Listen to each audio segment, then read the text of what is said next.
Well, hey friends, how you doing today? Hope you had a good week.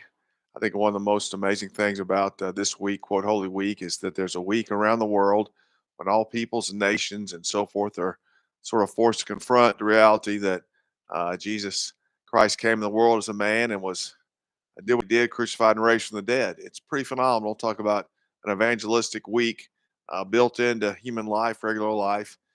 That is Holy Week.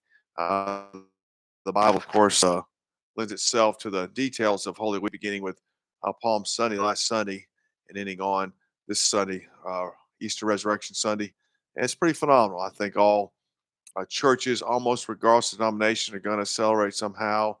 And when it comes when you have an interest in evangelism, you start to pay attention to how does the word get out, and this is one major way. So praise God. I would certainly, if I was you, pray for Holy Week to be used by the Lord to get the message of Jesus Christ out to the people. Now we know some people are not going to explain it like we would, but the Spirit of God can work around man and get the message out. We just need a pressing opportunity to get the message out. Other religions do that. I don't really know when the Mormon stuff is. I think they have.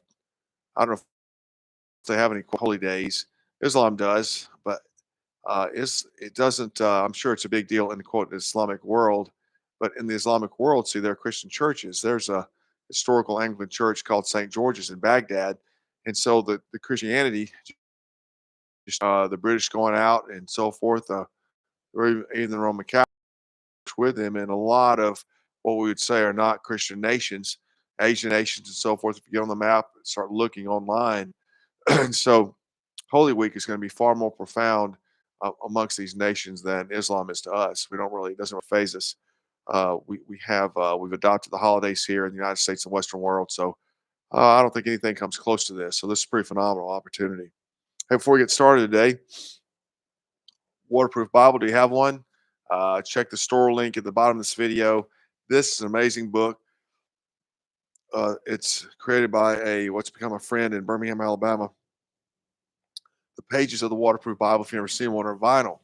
That means the words don't run. You get the Bible wet, it doesn't run. You drop it in the water, it doesn't run. You drop it in the snow, it stays in the sun all day, it doesn't run. It's got a vinyl cover and it's got vinyl pages. It's perfect. It's a little heavy, but it's a industrial Bible. It's made to be used outdoor, preaching outdoors. We sell them. New King James, KJV, ESV is what we have. And so if you want one, order one. We'll get it to you. This is really a priceless gift. I've only had a couple because they last so long. They're really well made. They got a good binder on it, and man, I can just treat it like it's I don't know, like it's a rock, because I don't have to worry about it getting wet. That's such a gift when it comes to the stuff. You don't have to run around and worry about your pages tearing. We also sell a cover. This has the SFOI logo on it right here, but it covers up the Bible so it looks more like a book, like a Bible. We have brown and black covers, and then you have these tassels included to mark your spot. So that's good. So we sell that. I highly encourage you to get that, and then just use it for all your open air preaching. And then we got this book for sale, Physicians for the Souls, written by Dr. Peter Masters, who's the preacher, has been for a long time, since 1970, I believe, at Charles Spurgeon Church in London. And we're going to try to add some to our collection, start selling, but I think it's only $10 or $15. Check that on the store as well. It's a good book. I think you can't, certainly we advocate being a man of the word in prayer. I also advocate reading a lot outside the Bible, reading things that augment our understanding, reading it from men, reliable men who've written about the Bible, to gain insight into what I would say the human part. Like if I study theology, the Bible's one thing, man writing is another. You're trying to gain some understanding what men have thought about it, humanly speaking, not devoid of the spirit, but just humanly speaking from humanity's perspective.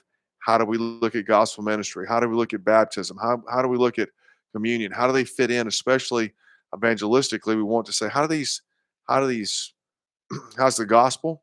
How do these we call them sacraments? How do they fit into evangelism? How does the church really created to be an evangelistic enterprise?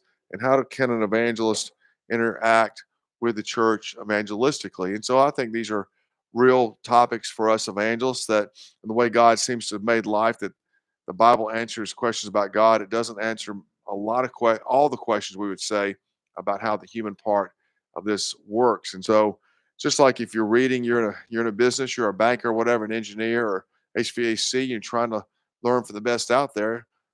You read people who've done well in those industries. Same with us. You want to read stuff from people who've done well in the work and really and talking about a topic that is germane to what we are working on here. So I highly encourage you, get that book, read it. They're nothing is like the Bible. It's not a replacement for the Bible. I didn't say that, but it is really helpful to understand. Also, like I've always read over the years, the articles of our faith. I encourage you to read the articles of your faith. In addition, read how men have articulated the doctrines of the faith over the years, over the centuries, and it gives you insight. It just gives you a little more human insight into the reality. I find the Bible to be relatively straightforward, and in that sense, you believe it or not. But there's a lot of depth involved. And so the depth both comes from a spiritual revelation, depth meaning the application, the interaction of it.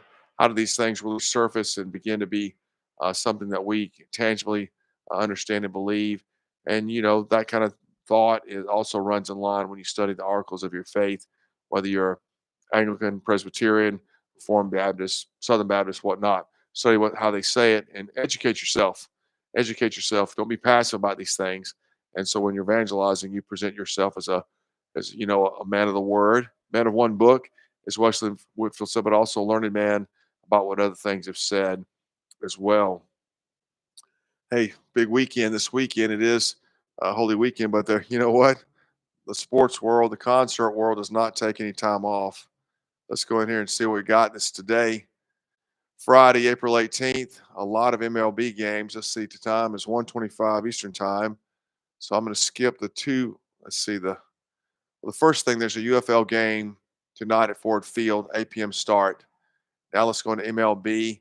We're going to skip the first game, which starts in an hour, and then go into the 6:40 p.m. start. So like I normally do, I'm going to read you the host city and the time the game starts. And so if you the link to this list is on under this video, and you can click on the link beside the event, beside the city, and that'll bring you to specifics about this particular event. So 6:40 p.m. start, MLB, Detroit, Pittsburgh, 6:45, Philadelphia, 7:05 starts in Baltimore and Tampa, 7:07 in Toronto, 7:10 in Flushing, New York. That's New York City, City Field at Mets, and Boston, Massachusetts. 7 p.m. start in Atlanta, 8 p.m. start, 8:05 in Arlington, 8:10 Houston, Milwaukee, 8:40 in Denver, 9:38 Angel Stadium.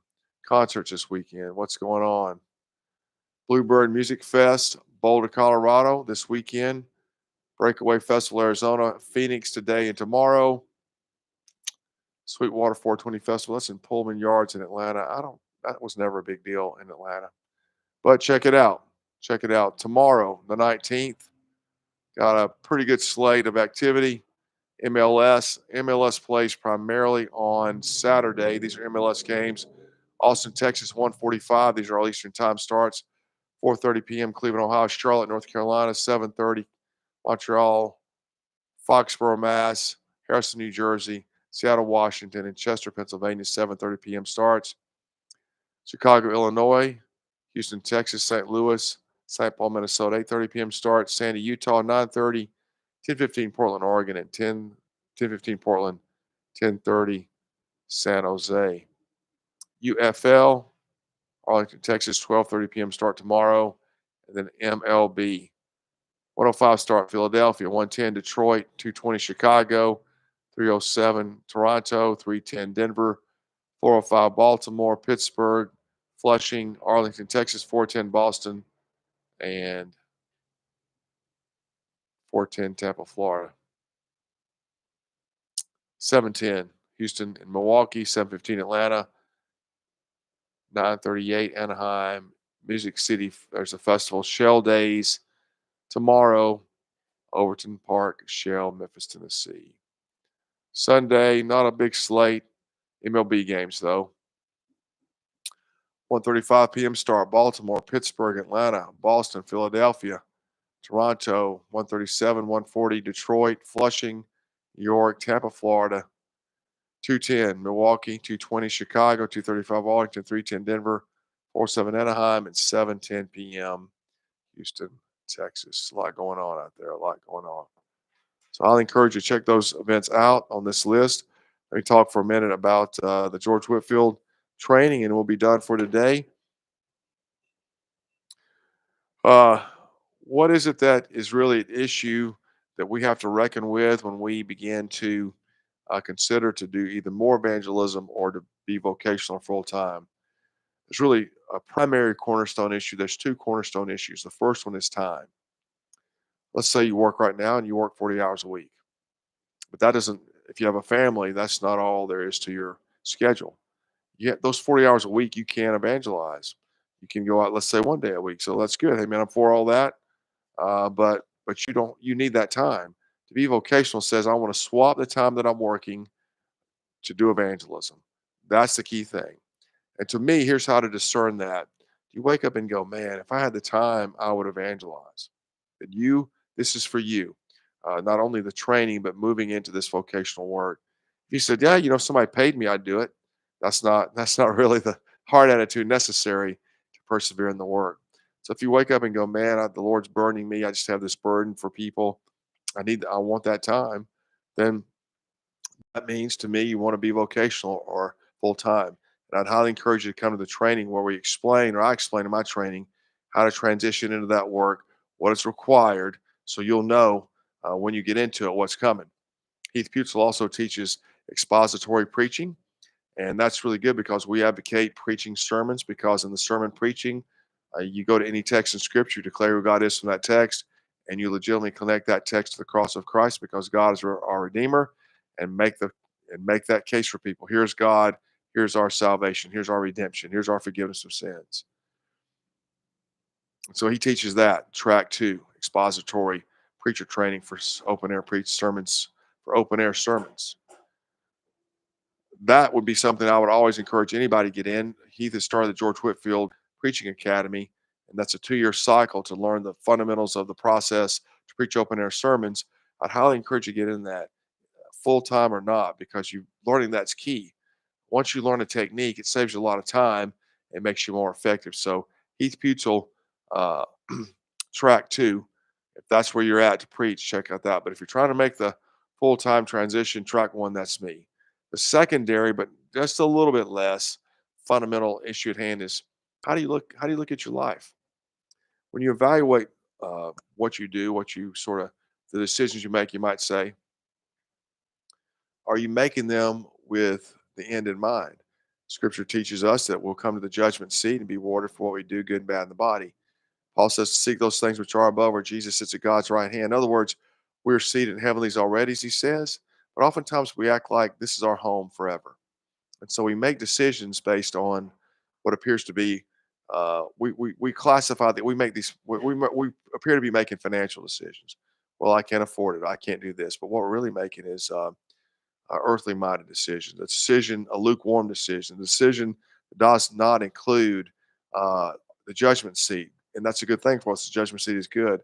A decision that does not incorporate the sinners out there and their plight as sinners. It doesn't incorporate any of that. It's just a decision of convenience. Becoming full time or making more of a commitment or even starting evangelizing becomes more of a matter of convenience, a convenient decision. This is inconvenient. I cannot go to the Super Bowl. It's really inconvenient, but I'm going to say it's about money. That's really inconvenient to you, and you're going to err on the side of what is convenient. Now, I'm obviously making generalizations. I'm not lumping anybody into a category. Just trying to make a point how we oftentimes think of these things, even unawares. Part of what happens in this realm in faith. So let's say you have a family and you say, it's really inconvenient for me to go to the Super Bowl next year in San Francisco. It probably is. You got a fan, it probably is. Okay, so how many other weekends a month are you out evangelizing or doing ministry stuff? If none, then what you need to do is shift gears and say, this is one weekend I'm gonna make my family inconvenient and make a inconvenient decision to go and evangelize. See that? If you're out all the time, yeah, it's inconvenient. But if you're not doing anything for the Lord, you're not evangelizing, it's not inconvenient, although it does interrupt your schedule, you see.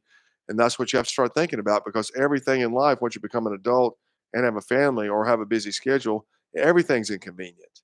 everything. There's nothing that's not inconvenient except what you really want to do, and then you do it, right?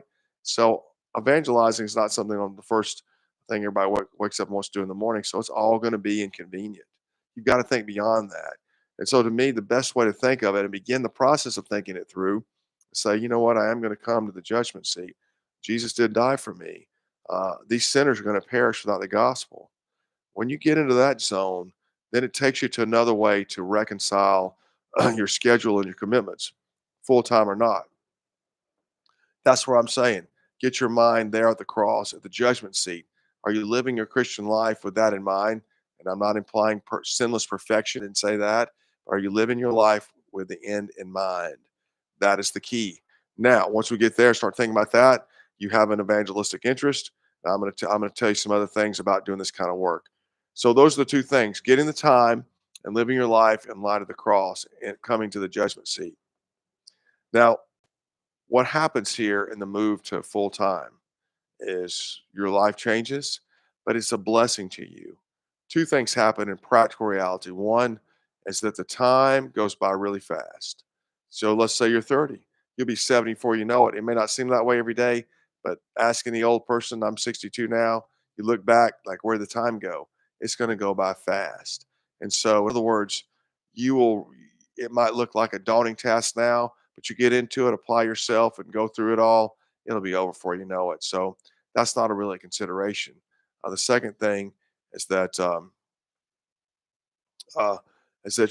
your life will be blessed as you, because your faith has to increase and you become really a minister of the gospel. We talk about these things during the training week, June 16 to 20 here near Chattanooga. You will be blessed. You'll know the Lord better. Your family will be blessed from. In other words, there's a spiritual blessing to it. It's not just go out and preach, come home, and nothing's different. No, your whole life is going to be different. Your faith, your relationship with the Lord will increase or go deeper, whatever analogy you want to use, where you'll bear more fruit and it'll go by fast. And the whole thing is way, way beyond the goodness. The enjoyable part is way beyond any negative thing. Where you lose things, yeah, you'll lose some material things, sure. You won't be able to go out and buy a boat, or buy, whatever, and just freewheeling about money, picking up and moving. Your life gets constrained. Yeah, sure. But that's because you got a work to do, you got a mission to do, and you got a people to reach. And so that's kind of what we talk about, all that big picture, reaching people. How do you do it? What's your schedule? Da da da. When we're together. Well, I could share it all here. It's much more easier to absorb there because you've made a commitment to come and get started, or at least consider, versus sitting there and putting these discussions in a judgment seat and saying, I don't really believe that. So I think that's why I'm just not going to put all the teaching online, and why we don't do all the teaching online. Anyway, back to the situation. You wake up in the morning and go, man, I need more, I want people to hear the gospel. I just don't know how to do more. You're the candidate. You're perfect. Or you have a natural desire, like you understand the implication of the gospel, and you say, you know what? I don't quote feel anything. I don't know if the Lord's calling me or not, but I want to do this. I want people to hear about the cross of Christ. Those are the kind of bookends to being a good candidate to come to the training. The training, the other part of that is, do you want to be part of the George Whitfield program or not? I think we have a good program that we've established that we're working on building up, and you can read the details on the link below this video. But you don't have to work with us. You can come to the training and then do what you want to on your own. I'm also on a board of REF, Reformed Evangelistic Fellowship of Mission, and you can sign up with them and do what you want. Preach one day a week, preach all day a week, whatever you want to do. With us, there's some conditions and requirements involved that really articulate and define what it means to be full time. So check it out, George Whitfield program. I highly encourage you.